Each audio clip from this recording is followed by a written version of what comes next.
हमारी प्राथमिकता है किसान, एजुकेशन, मेडिकल और शहर जो स्मार्ट सिटी है वो सुविधाएं, बुनियादी सुविधाएं मिलनी चाहिए अच्छी।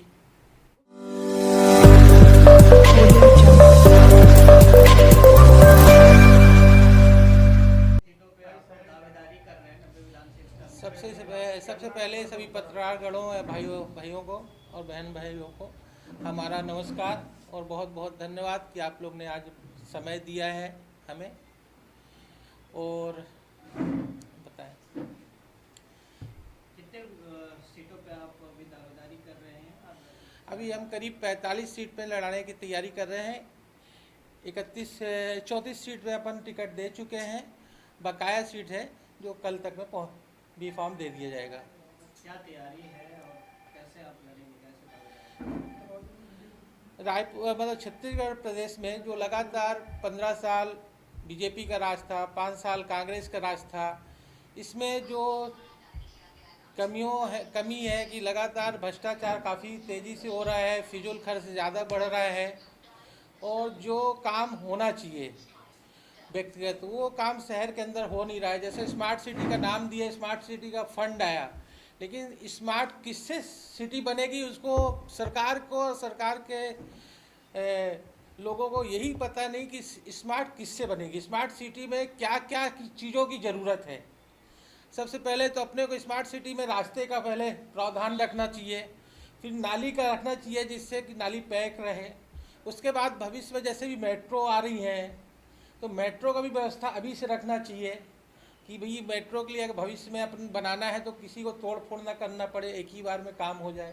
तो इसका हमारा ये है कि हम जो देख रहे हैं कि सेंट्रल से मोदी जी ने स्मार्ट सिटी का नाम से फंड दिया और सेंट्रल वालों ने ही स्मार्ट सिटी का कोई क्राइटेरिया फिक्स नहीं किया, सिर्फ नाम दे दिया कि ये स्मार्ट सिटी बनाना है।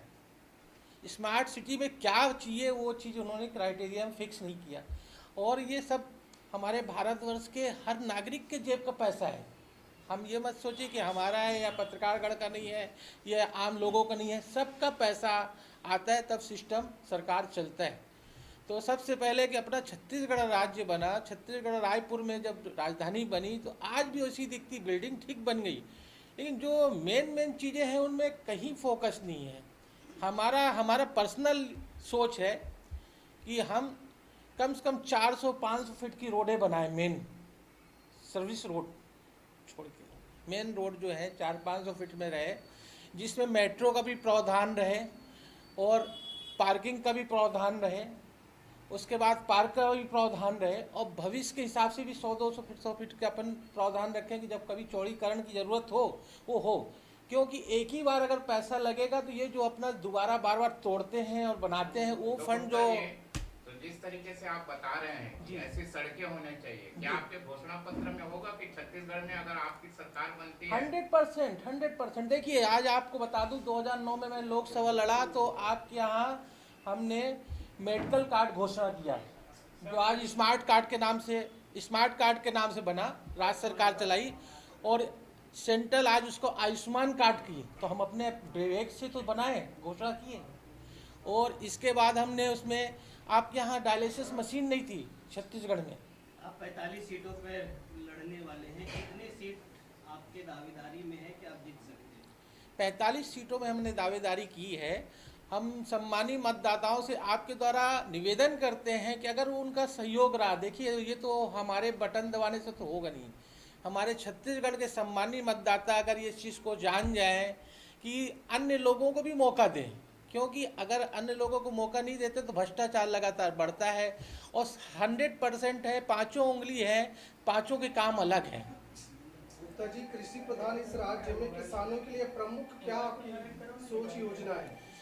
किसान के लिए सबसे जो उचित रेट है वो आज भी किसान को नहीं मिल रहा है। उसका छोटा सा उदाहरण दे रहा हूँ, अगर हम इंडस्ट्री लगाते हैं तो उसमें अपन कैपिटल भी जोड़ते हैं, हर इंडस्ट्री का सभी कैपिटल जोड़ के उसमें प्रॉफिट निकालते हैं उसका, लेकिन किसान अपने खेत का वैल्यू नहीं जोड़ता, वो सिर्फ दाना डालता है। वो सोचता 2000 का दाना डाल दिया, जुताई लग गई, हमारी 5000-7000 में खेती हो गई, 10,000 मिल गया, लेकिन उस दाने को कहाँ डाला है, 10 लाख रुपए एकड़ की ज़मीन में डाला, उसको नहीं जोड़ता।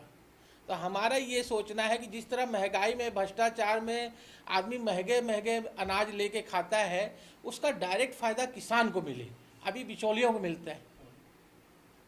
कांग्रेस ने फ्री एजुकेशन की बात करी है, कैसा लगता है आपको, कैसे देखते हैं इसको आप?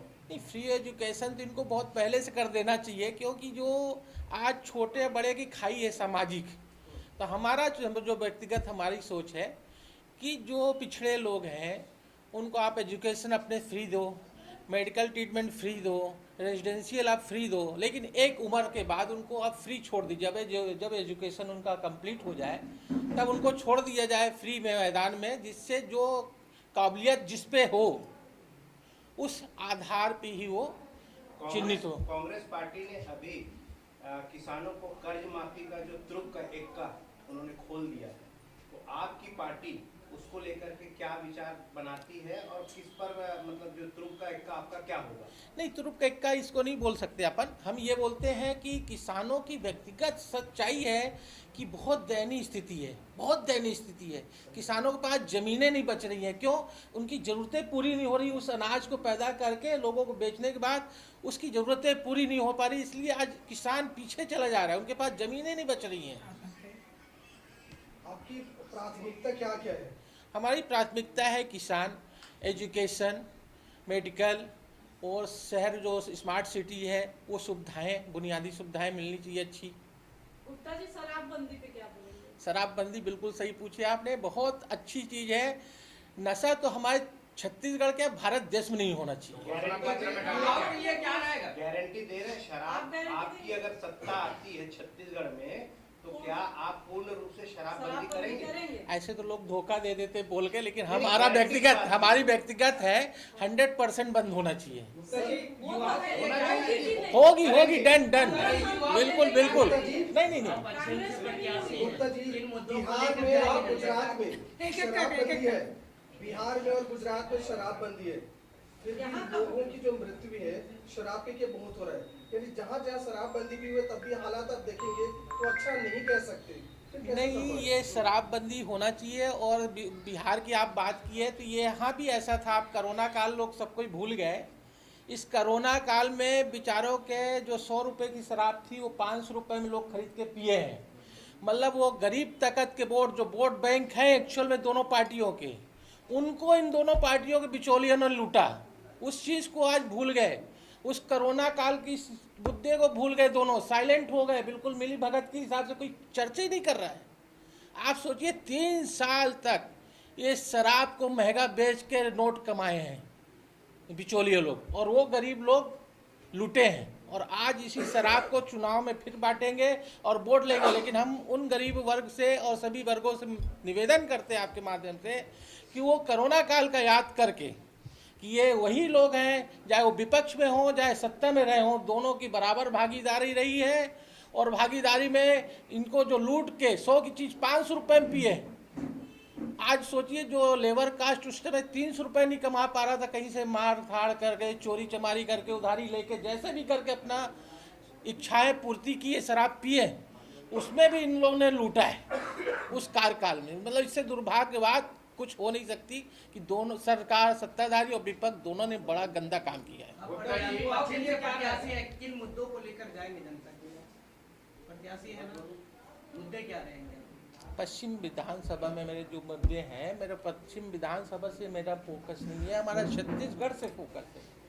अगर हम जो हम प्रत्याशी हैं, जो मुद्दे आपको हमने बताया, ये हम हर छत्तीसगढ़ में पेश करेंगे तो हमारे पश्चिम विधानसभा में वही पेश होगा। गुप्ता जी 45 सीटों में लग रहे हैं।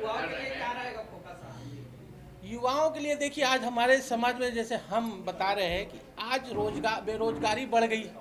कारण क्या है, देश में अब एक स्टैंडर्ड के बाद रोजगार खत्म हो गया, तो अब अपने को इंटरनेशनल रोजगार खोजने की ज़रूरत है। युवा जो नए वर्ग हैं हमारे, सब ऑनलाइन आज इसमें मोबाइल में और बहुत एडवांस टेक्नोलॉजी में चले गए हैं युवा लोग। तो अपने को चाइना जैसे बड़े बड़े कंट्रियों से सीखना पड़ेगा कि अपन दूसरों को उपयोग की चीज़ें बना के अपन एक्सपोर्ट करें और उसमें अपने बेरोजगारों को रोजगार भी दें और वो उद्योगपति भी बनाएं। अब ज़रूरत उसी की है कि अपन अन्य कंट्रियों पे भी आधारित फोकस करें। गुप्ता जी 45 सीटों में लड़ेंगे, जी। इस बार 45 सीटों पे स्टार प्रचारक में क्या अखिलेश यादव रहेंगे? मान लीजिए फर्स्ट नंबर क्या स्टार प्रचारक में और स्टार कौन? डिम्पल यादव जी भाभी जी आ सकती हैं। आ सकती हैं, बुलाइए। जी। परिचय परिचय नवीन गुप्ता, प्रदेश अध्यक्ष समाजवादी पार्टी रायपुर छत्तीसगढ़।